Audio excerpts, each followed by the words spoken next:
মমতা ব্যানার্জি এই অনুপ্রবেশ, এই বাংলাদেশিদের নিয়ে, এই ভোটার লিস্ট নিয়ে ছুড়ে দিয়েছিলেন পার্লামেন্টের স্পিকারের টেবিলের দিকে, এবং তিনি সংস্কার চেয়েছিলেন। আজকে সেই মমতা ব্যানার্জি কোন কারণে ইলেকশন কমিশন তো স্বাধীনই হবে, পরাধীন হবে নাকি, ওনার অধীনে থাকবে নাকি? এটা কি কোনো কথা হলো? এক। দুই হচ্ছে যে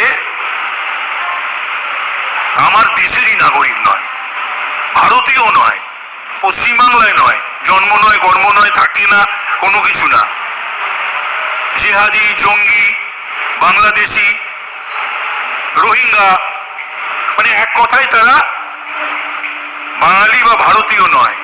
তারা ঠিক করবে বাংলায় সরকার করবে, তারা ঠিক করবে কি এমএলএ হবে, এমপি হবে, কি কাউন্সিলর হবে? এটা তো হতে পারে না। তো এই যে এটাতেই মানুষ বুঝতে পারছে যে সংস্কার যখন হচ্ছে, ভোটার লিস্ট সংশোধনের কাজ যখন হচ্ছে, এবং স্বাধীনভাবে যখন সিইও দপ্তর অর্থাৎ ইলেকশন কমিশন ইসিআই যখন ভাবছে এটাকে স্বাধীন দপ্তর হিসাবে করতে, তার বিরোধিতা করছে এবং কোর্টে যাব, মানে বোঝা যায় যে ডাল মে কুছ কালা হয়।